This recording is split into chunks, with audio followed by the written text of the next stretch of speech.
ano talaga para sa akin, siya yung epitome ng extrajudicial killings. Siya yung epitome ng war on drugs. Ganyan umano nakikita ni Senadora Risa Hontiveros si dating Pangulong Rodrigo Duterte. Kaya kasunod nito, umaasa umano siya na makakaharap ito sa posibleng drug war probe na ikakasa sa Senado.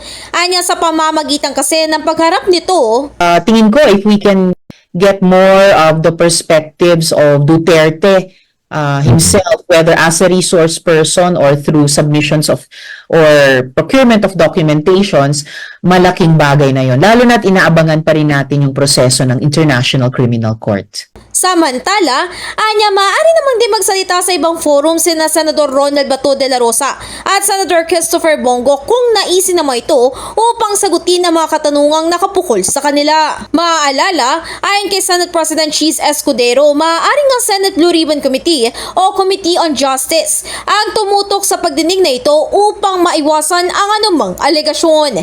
In the heart of changing lives, ito si Brigada Ann Cortez ng 105.1 Brigada News FM Manila, The Music News Authority.